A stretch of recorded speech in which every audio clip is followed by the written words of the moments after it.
ఈ మొదటి వేళ మొదటి దినం సంవత్సరం యొక్క మొదటి దినం సంఘం నిండుగా దేవుని యొక్క బిడ్డలతో ఉండి సమయానికి దేవునికి ఆరాధన చేసి తీరడానికి వచ్చిన దేవుని యొక్క బిడ్డల బట్టి దేవునికి స్తోత్రం. నేనందరూ ఈ సంఘంలో ఎవరు పాస్టర్ మాట వినట్లు ఏదో అనుకున్నాను, కానీ ఒకరు దేవుని యొక్క మాటను ఆలకించి 10కి ముందే ఆరాధనకు వచ్చి కూర్చున్నందుకు దేవునికి స్తోత్రం. దేవుడు తన జీవితాన్ని దీవించుకోగలిగి తీరుతుంది. చాలా మంది అనుకుంటున్నారు దేవుడు ఓపిక కలిగిన వాడు, తనకి ఎంతో ఓపిక ఉందో తెలుసుకు తీరడానికి లేట్గా దేవుని దగ్గరికి వస్తే చాలు అనుకున్నా. దేవుని మాటలు ఉండబట్టి దేవునికి స్తోత్రం. దేవుని ఒకే ఓపికను పరీక్షించుకు తీరడానికి మనం మానవులు ఏ పట్టి వారమని అన్నది 10 వేళ విచారించుకు తీరాలి. 10 గంటలు ఇక్కడికి ప్రార్థన అని చెప్పితే 11 గంటలకు వచ్చి ఆరాధన ప్రారంభించి తీరితే దేవునికి ఆనందం కలుగుతా, దురాత్మక ఆనందం కలుగుతా మీరే వివేచించండి. దేవుడు మిమ్మల్ని దీవించి ఆశీర్వదించను గాక. మరి మీ ఆర్థిక స్థితిగతిని నేనేం తారతమ్యం చేసుకోవడానికి నాకు ఇష్టం లేదు. మీ విషయం మీరు చూసుకోండి, నా విషయం నేను చేసుకుని తీరుతా. దేవుని యొక్క వాక్యం బోధించి తీరాల్సినది, నా పని నేను చేసి తీరుతా. దేవుని యొక్క వాక్య భాగంలో ఒక మాట కీర్తన గ్రంథం 85వ అధ్యాయంలో మనం చదివినప్పుడు మనం చూసి తీరుతుంది. దాని 6వ అధ్యాయంలో మమ్మల్ని మరలా ఉజ్జీవపరచుము దేవా, మేము నీ సన్నిధిలో ఆనందించి తీరాలి అని కీర్తనకారులు లేకపోతే పౌరవ సంతానములు దేవుని యొక్క సన్నిధిలో ఆసక్తి చెంది దేవుని దగ్గర చెప్పి తీరుతున్నారు. ఉజ్జీవం పొంది తీరాలి అంటే దేవుడు మనకి ఉజ్జీవాన్ని ఇచ్చి తీరాలి. దేవుని యొక్క వాక్య భాగం నుంచి గత కొన్ని రోజుల నుంచి దేవుడు మనల్ని ఉజ్జీవం పరచుచున్న దేవుడు అన్నదాన్ని అర్థం చేసుకుని తీరడానికి దేవుడు సహాయపరిచి తీరాలి. ఈరోజు నేను వాక్య పరిచయం ఎక్కువ స్పీడ్ గా చెప్పాలనుకోవట్లేదు. చాలా మందికి వాక్యం ఏమీ అర్థం కావట్లేదు. ఉట్టి చప్పట్లు నాట్యాలు మాత్రమే కనబడుతున్న వాక్యం ఎవరికి అర్థం కావట్లేదు అన్నది నాకు అర్థమవుతున్నది. అందుకే నేను ఈ దేవుని యొక్క వాక్య భాగంలో చాలా నెమ్మదిగా దేవుని యొక్క వాక్యం బోధించడానికి కోరుతున్నాను. గ్రంథంలో చెప్పబడినది ఉజ్జీవపరచమన్న మాటలో మనం అక్కడ చూడగల దేవుడు మనల్ని ఉజ్జీవపరచుచున్న దేవుడు అని పోయిన రోజుల్లో మనం చూచాం.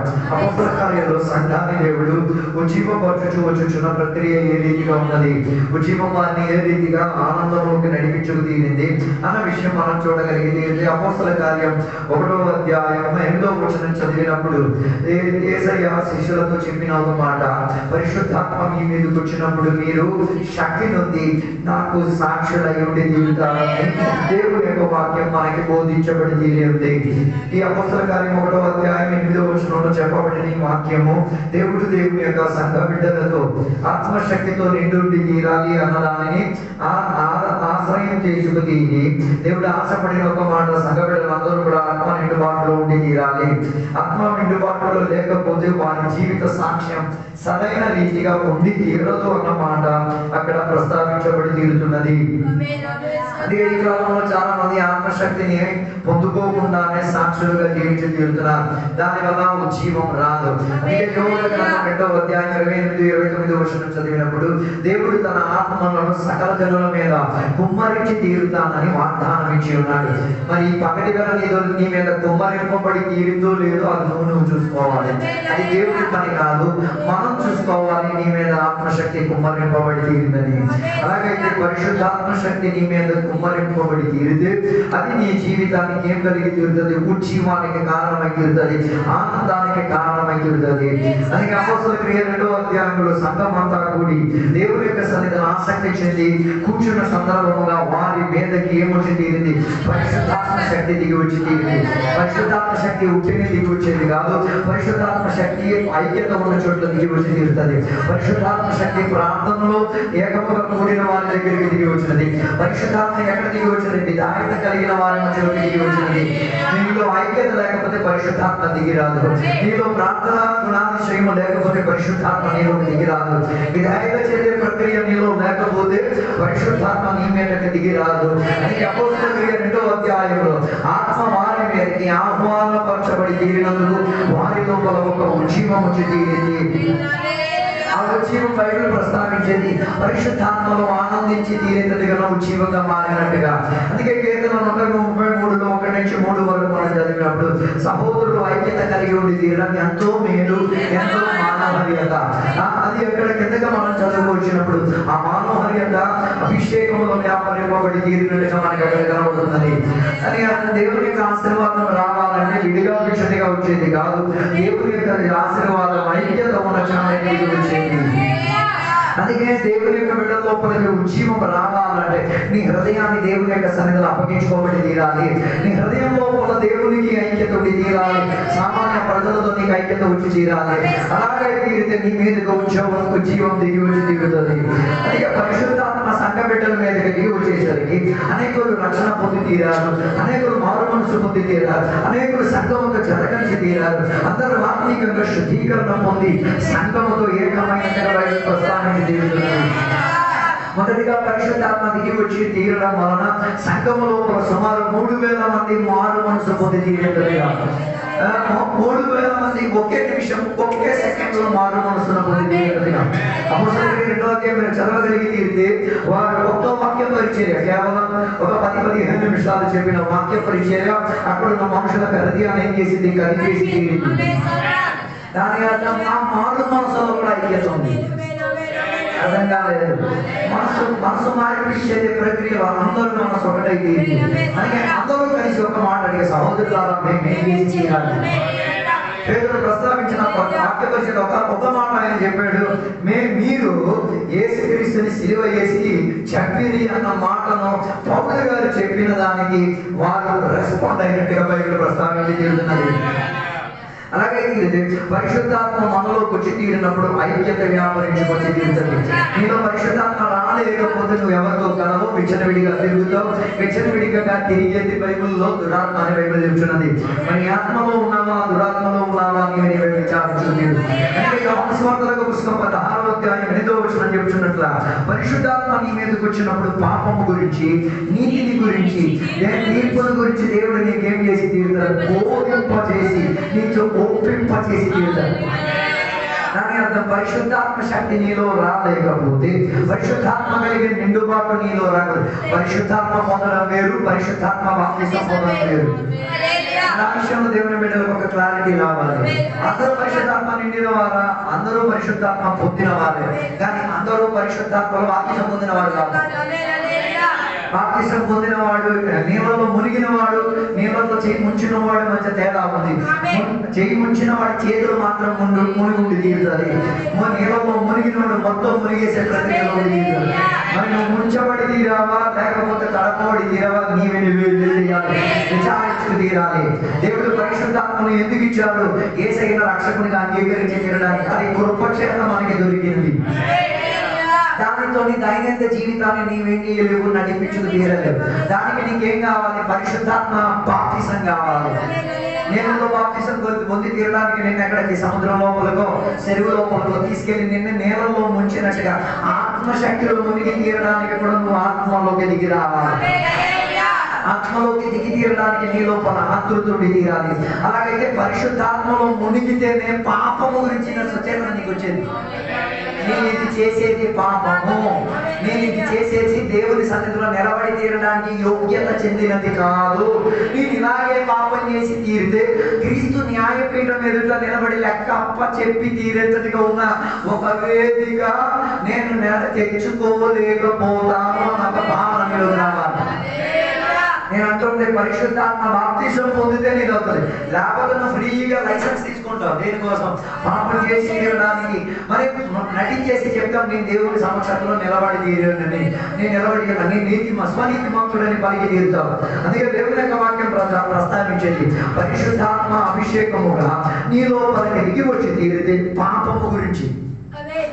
పాపం అని చెప్తే బైబిల్లో దానికి భాషాంతరం చెప్పింది గురి తప్పిపోవడం. ఎక్కడి నుంచి తప్పిపోవడం? దేవుని దగ్గర నుంచి తప్పిపోవడం, వాక్యం దగ్గర నుంచి తప్పిపోవడం, ఆత్మీకతము నుంచి తప్పిపోవడం, కృపావరములో నుంచి తప్పిపోవడం. కృపావరంలో నుంచి కూడా మనం ఏం కాకూడదు, తప్పిపోకూడదు. అందుకే బైబిల్ చెప్పేది ఏ పాపాన్నైనా క్షమించుతారు కానీ పరిశుద్ధాత్మకు వ్యతిరేకంగా ఏ పాపములు చేసినా ఏమైతే క్షమాపణ దొరికి తీరే ఒక యోగ్యత లేదు. దాని అర్థం పరిశుద్ధాత్మ వ్యతిరేకంగా నువ్వు మాట్లాడలేవు. ఒక ఇక్కడ దూకి తలకిందలుగా గోడ దూకేసుకొని అభిషేకంతో దూకినప్పుడు ఏది పిచ్చి అయిపోయిందని కూడా నువ్వు చెప్పలేవు. కారణం ఏంటి? నీకు కరెంట్ గురించి తెలియలేనప్పుడు కరెంట్ గురించి మాట్లాడాలంటే నువ్వెవరు? అర్థం కాలేదు. కరెంటును సృష్టించలేదు. కరెంటు నీలో ఏ ఉపయోగము చూపించలేదు. నువ్వు కరెంటు గురించి మాట్లాడడానికి నువ్వు ఏ పాట పాడి. అలాగైతే ఆత్మశక్తి దేవునిది, పరిశుద్ధాత్మ దేవునిది. దేవుడు ఇచ్చినదైతే దానిని మనం ఏం చేయలేము. నేరం మోపి చెప్పని ఇది దురాత్మ పట్టిన నీకెళ్ళి తెలియకపోతే సైలెంట్ ఉంది.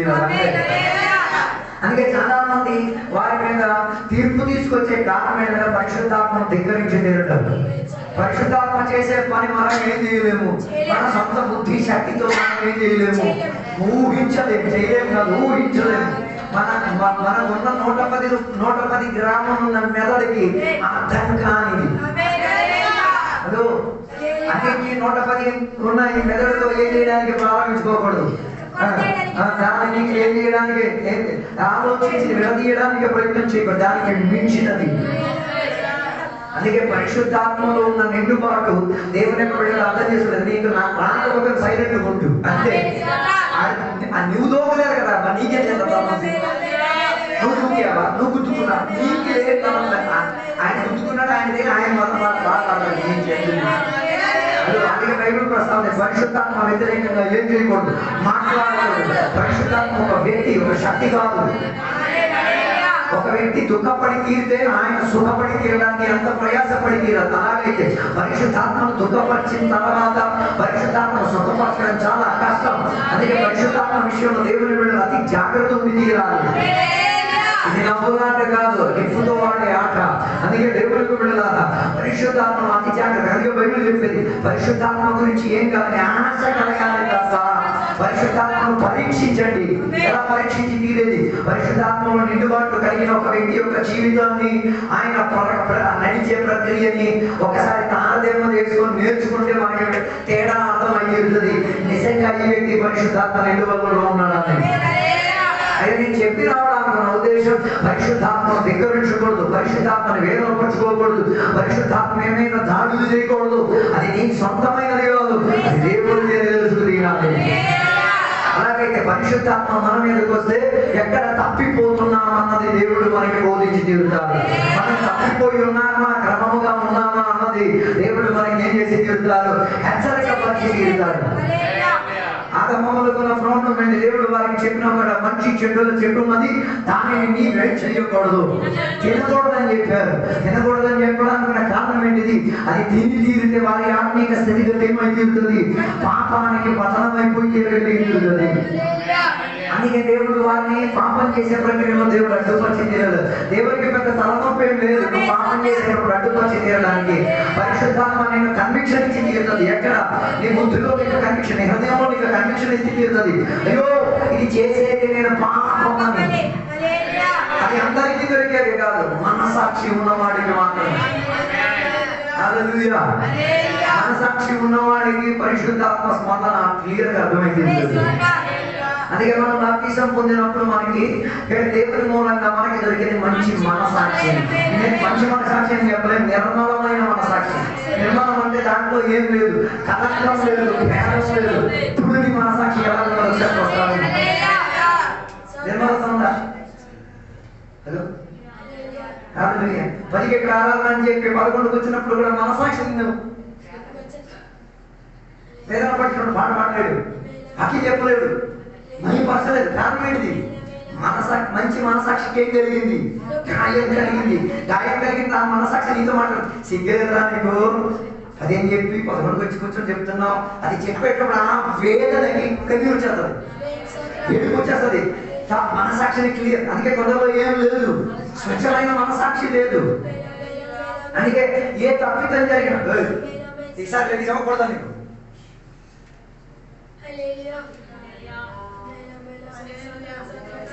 అలా కూర్చోలేదా? కూర్చోబెట్టాను.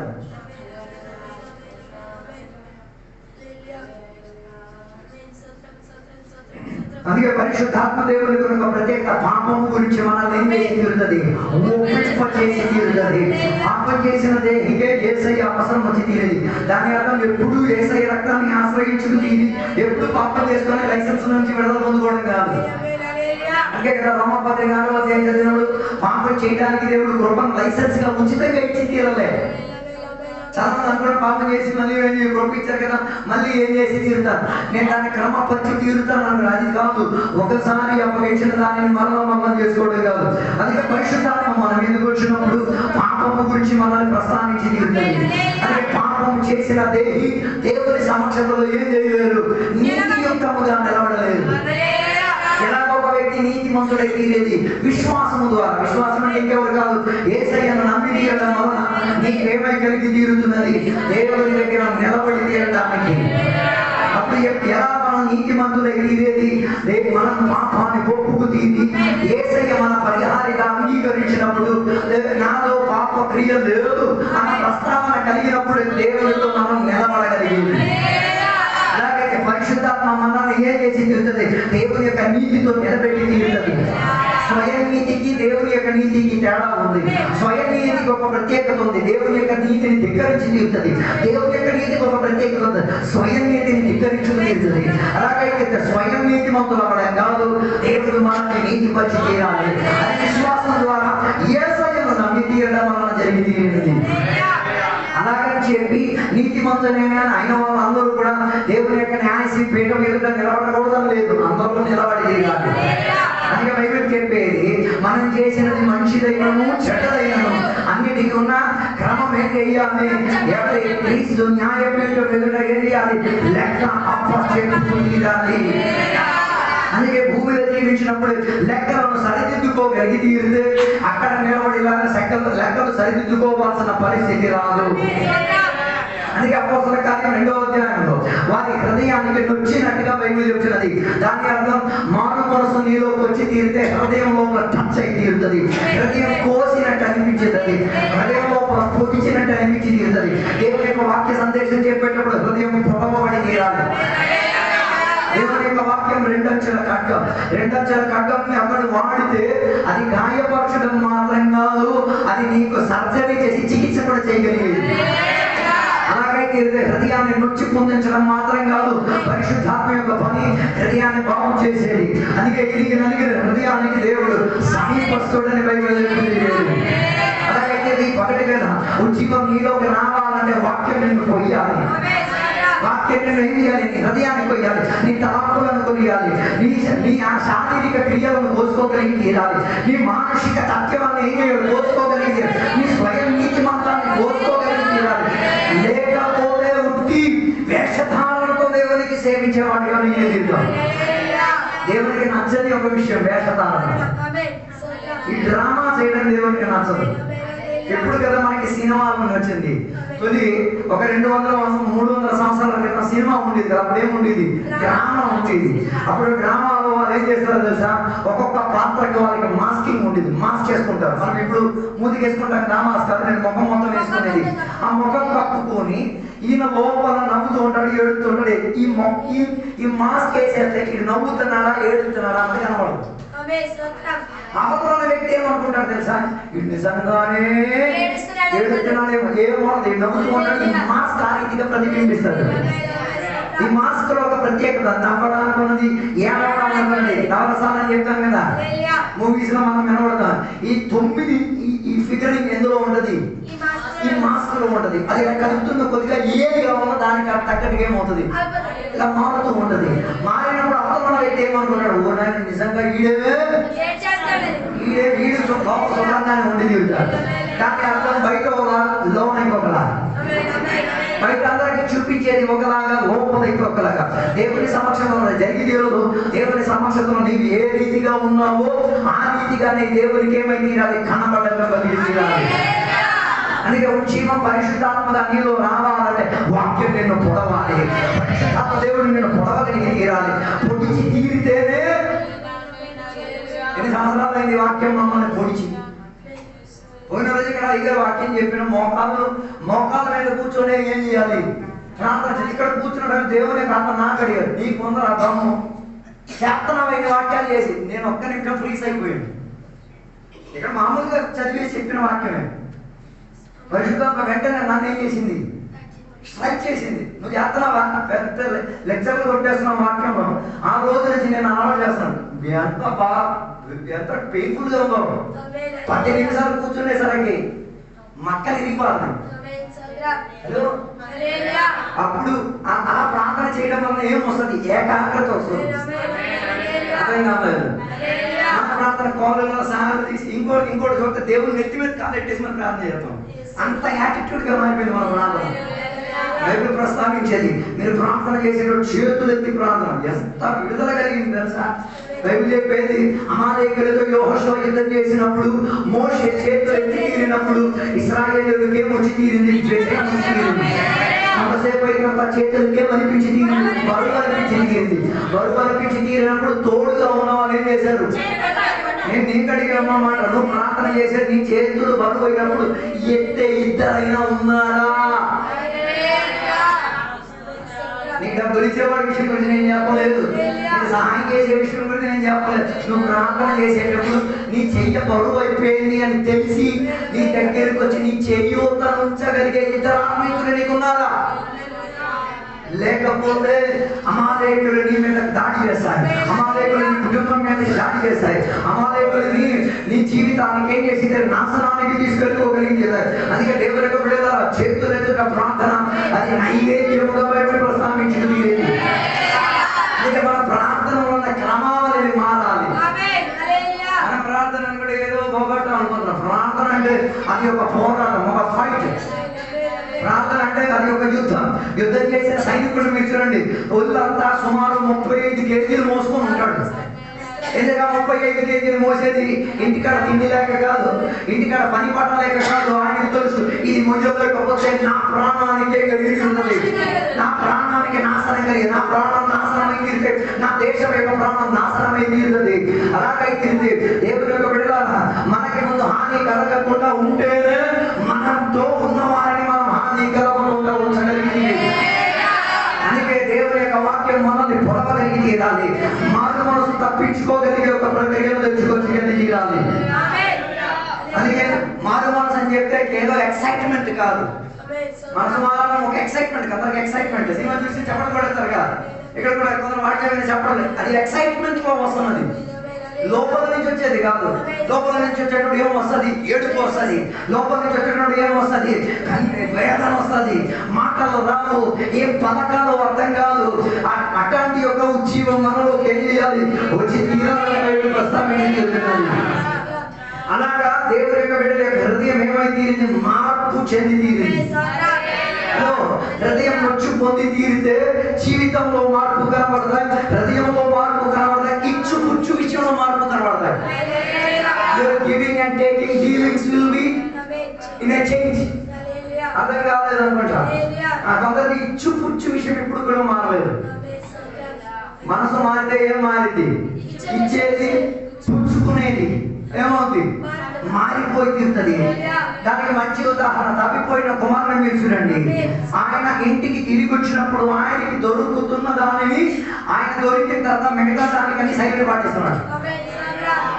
హలో, ఆయన ఏం చేస్తాడు? ఇన్నాళ్ళు ఆ ఇంటి దగ్గర అన్ని పొందుకున్నాడు.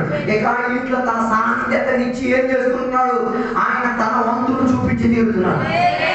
దాని అర్థం, ఇన్నాళ్ళు నేను ఆ ఇంట్లో నేను చేయలేదు, నా సాన్నిధ్యత రుజువుపరిచే తీరలేదు. ఇక నేను తిరిగి వచ్చి నాన్నతో నేనేం చేసి తీరుతా? సాన్నిధ్యత నుంచి తీరుతా. మై పర్సన్స్ ఎవరి దగ్గర? నాన్న దగ్గర. నాన్న చేసిన ప్రతి చేష్టలకు, నాన్న నా కొరకు చేస్తున్నది, నాన్న నా కొరకు పట్ల ఆలోచించినవన్నింటినీ నేనేం చేస్తా?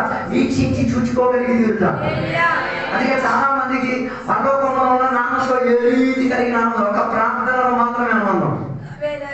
ఎందుకు? అసలు తీర్చడానికి, లేకపోతే ఏం లేదు. There is no much relationship with father. తండ్రి దేవునితో మనకేం లేదు, అధికంగా ఏం లేదు, ఆనందం లేదు. అందుకే కదా సంఘ జీవితం చూడండి, తన జీవితం ఇచ్చు పుచ్చుకున్న విషయంలో ఏమొచ్చింది? మార్పు తీరింది. ప్రజలు ఆయనని పాపి అని గుర్తించినప్పుడు ఆయన పాపి కాదు అన్నదాన్ని ఏం చేశారు? ఇచ్చు పుచ్చుకునే వ్యాపారంలో రుజువు వచ్చారు.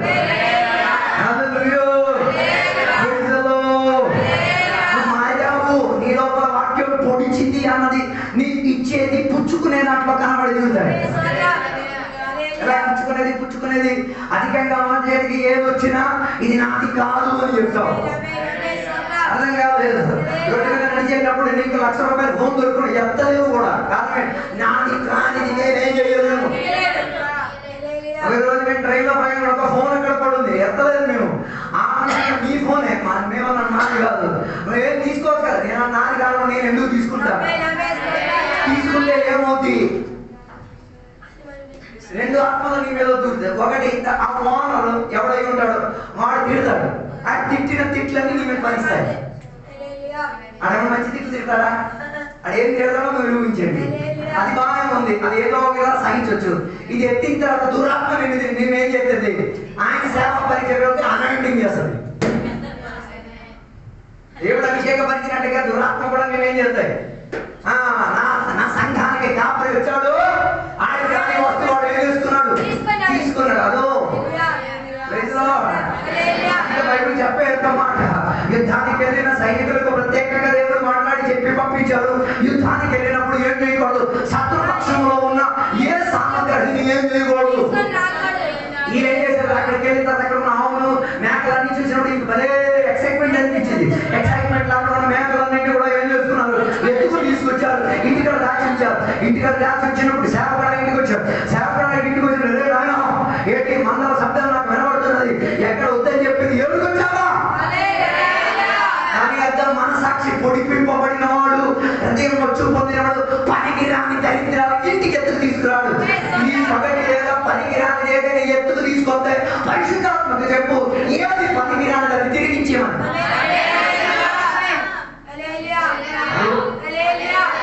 చెప్పలేదు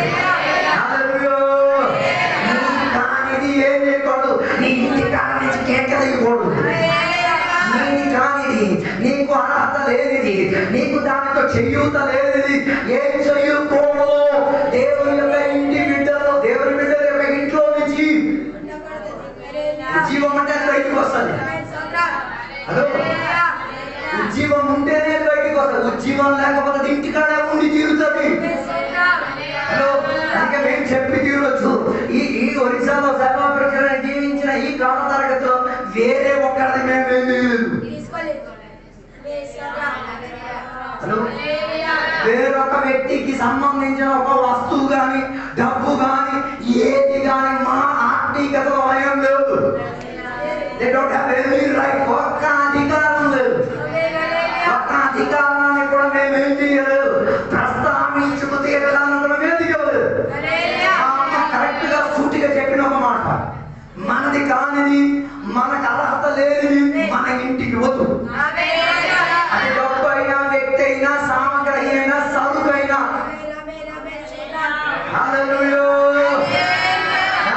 ఇచ్చు పుచ్చుకునే వాటిలో ఏ ఉండి తీరాలి, శుద్ధీకరణ ఉండి తీరాలి. హల్లెలూయా. మన కష్టార్జితం మనం తినాలి. ఓస తిని తినకూడదు. ఓస అంటే without doing anything, don't eat food. Hello, hello, you have to earn your own bread. నీ ఆహారాన్ని నువ్వే ప్రయాసపడి ఏం చేయాలి. అప్పుడు మీరు దగ్గర మీరేం ప్రయాసపడుతున్నారు? రండి, 3 నెలల రోజులు మా ఇంట్లో కూర్చొని చూడండి, మేము ప్రయాసపడుతున్నాం. తర్వాత నీకు డైలాగే రాదు. అదో మీరు అంటారు కదా, మేము ఇచ్చిన ఓకే, వచ్చి ఇంటికాడికి వచ్చి చూడండి మేమేం చేస్తున్నాం, ఎంత చేస్తున్నాం, ఏమేమి చేసేస్తున్నాం. చేసిన తర్వాత నువ్వు అదే మాట చూసిన తర్వాత చెప్పాలి. ఏమని చెప్పాలి? నేను చెప్పింది కరెక్ట్ కాదు, ఇది ఇప్పుడు నేనేం చేసుకున్నాను, తేడా కొట్టుకు తీరు. మన ఊరికి నేను దొరికినప్పుడు ఏమొచ్చింది, మన if you receive something free of cost, you will show your automatic attitude. ఏదైనా వస్తుంది అంతే కదా, రేషన్ వస్తుంది, ఎంత సొలకగా చూస్తున్నా. హలో, రేషన్ వచ్చింది సొలకగా, అది పండించినాడు బీపు బద్దలైంది అంటున్నాడు. ఒక్కొక్క ఏమంటుందండి, ఒక్కొక్క లేదు ఒక్కొక్కటి నాటంలో ఒక్కొక్కసారి వంగి ఒక్కొక్కసారి అదో ఆయన ఇది లాభంగా అమ్ముతున్నాడు, ఆయన నష్టంగా అమ్ముతున్నాడు. దాని అర్థం ఆయన కష్టార్జితానికి ఆయన ఏం దొరకట్లేదు. ఫలితం దొరకకపోయినా అన్యాయం జరిగిన ఆయన ఏం చేస్తున్నాడు? నీకు మీద పెడుతున్నాడు. Hello, so value your food. ఆహారాన్ని ఏం చేయాలి? ఇవ్వలేదనుకో 666 వచ్చిన ఒక రోజు ఉంది. అంత్యక్రీస్తు పరిపాలన చేసే ఒక కాలం ఉంది. అప్పుడు ప్రతి అన్నానికి మాత్రం కాదు, గ్యాస్ కూడా లెక్క చెప్పాలి. ఇప్పుడు కరెంట్ వెలికి చుక్కలు కనబడుతున్నాయి, గ్యాస్ వెలికి చుక్కలు కనబడి 800 అయితే గుండు కొట్టేసుకుంటున్నారు. 800 కరెంట్ ఇంకా ఎక్కువ అవుతుంది. 666 డిక్లరేషన్ వస్తాయి. రాకుండా ఇప్పుడే జీవితం సరిపోతుంది. అందుకే నేను చెప్పిన ఉద్దేశం ఇచ్చేది పుచ్చుకునేది. అందుకే సంఘం లోపల ఒక తీర్మానం వచ్చింది, వారికి ఏదైనా ఉంటే అందరితో కలిసి పంచి పెట్టడానికి మనసు. ఒక ఇల్లు లేకపోతే ఇల్లు ఉన్నవాడు తన ఇల్లు ఏం చేసేవాడు? తన పేరుకి రాసి ఇచ్చేవాడు. ఇచ్చి పుచ్చుకున్న విషయం చూడండి. అందరూ ఒకే ఆశతో ఒకే రీతిగా ఉన్నారు. ఏమని? మాలో ఏముంది? అన్ని విషయంలో ఐక్యత ఉన్నది. ప్రతిరోజు రాత్రిగా వాళ్ళు ఏం చేసేవారు? గుంపు కూడేవారు, వాక్యం వినేవారు. మనదాన్ని మారింది. కొన్ని సంఘాలు అయితే సంవత్సరానికి ఒకసారి, మిగతా మొత్తం పని చేసి సంవత్సరానికి ఒక్కసారి హాజరవుతారు. అది ఎప్పుడు చెప్పేసరికి వెళ్ళిపోతారు. నో, ఎప్పుడు మనం ఏం చేయాలి? దేవుని బిడ్డలతో మనం కొలవాలి, కూడాలి. కారణం ఏంటి? పంచుకోగలిగేది. సహవాసంలోనే మనం ఏం చేసుకోగలిగేది? పంచగలిగేది. కదా ఈ 11వ తారీఖు నుంచి ప్రేరణ జరిగినప్పుడు కొందరు చెప్పారు, ఎవరెవరు కుటుంబ సభ్యులు అన్నారు మాకు అప్పుడు. అంటే ఇన్నాళ్ళు ఎవరు అర్థం కాదు. ఈ కూకున్నాడు ఎవడి కూతురు, ఈ కూకున్నాడు ఎవడి కొడుకు అన్నది ఇన్నాళ్ళు ఏం కాలేదు. ఇంకా సంవత్సరం వరకు హాజరు అవ్వకపోతే ఇది తెలియకుండా ఉంటావు. ప్రార్థన చేసేట ఏం ప్రార్థన చేస్తా? కుటుంబం ఏ కుటుంబం అని కూడా నీకు సహవాసంలోకి వచ్చేసరికి నీకు ఆ మరణ వ్యక్తి అంటే ఎవరు? ఆయనకు ఉన్నదేంటి అర్థమైంది, ఆయన పరిస్థితి ఏంటంటే ఆయన ఏ స్థాయి నుంచి ఇక్కడికి వస్తున్నాడని నీకేమైంది? అది అర్థమైంది. ఇంకా దగ్గర ఎక్కుతున్న కొద్దిగా లోపం ఉన్నదని ఏమై తీరుతుంది? బయటికి రావడానికి ప్రయాణం అయితే తీరేది. అందుకే నేను చెప్పాలనుకున్న ఉద్దేశం, ఉజ్జీవం రావాలంటే హృదయంలో ప్రజరగడం మాత్రం కాదు, మన పని పాటలో కూడా ఏం కలగాలి? శుద్ధీకరణ కనబడి తీరాలి. అది ఆదిమకాల సంఘానికి ఏమైంది? ఉంది. ఆ కాలంలో ఉందంటే ఈ కాలంలో ఎందుకు కాదు? అర్థం కాలేదు. ఆ కాలంలో జరిగిందంటే ఈ కాలంలో చేత కాదా? జరిగింది. ఒక సిద్ధపాటు కలిగిన జనాంగం ఉంది. అందుకే మాటలు నేను ముగించాలని కోరుచున్న. ఈ కాలంలో కూడా అపోస్తల కాలంలో ఉన్న సిద్ధపాటు రావడానికి ఏం చేయాలి? ఉజ్జీవం తెచ్చుకోవడానికి ప్రయత్నం చేయాలి. లేకపోతే ఇది సరదా ఆటలు ఆడేసి తీరే అంత్యక్రీస్తుతో ప్రయాణం అయి తీరే జీవితంగా మారి తీరుతుంది. క్రీస్తుతో ఉన్న జీవితంగా మారి తీరాలంటే అపోస్తలులు మనకి బోధించిన సిద్ధాంతంలోకి తిరిగి వద్దాం. ఆయనకి జరిగిందంటే మనకి జరిగి తీరుతుంది. వారి ద్వారా దేవుడు చేశారంటే మన ద్వారా దేవుడు చేసి తీరుతారు. వారి ద్వారా దేవుడు ఘనత నొంది తీరాడంటే మన ద్వారా కూడా దేవుడు ఘనత నొంది తీరుతారు. లేకపోతే నటించే ఒక క్రైస్తవ జీవితంగా వెళ్ళిపోతుంది. అందుకే దేవుని బిడ్డలారా, ఆత్మశక్తికి అవకాశం ఇవ్వండి. ఈ ఆపర్చునిటీ ఫర్ ద స్పిరిట్ ఉంది. పరిశుద్ధాత్మకు ఏమియండి? దానం ఆయన చేతికి ఇవ్వండి. నియతం ఆయన చేతికి ఇవ్వండి. ఆయన నడిపిస్తాడు. ఆయన నడిపించలేకపోతే మన జీవితం ఏమైంది? తారుమారైపోయి తీరుతుంది.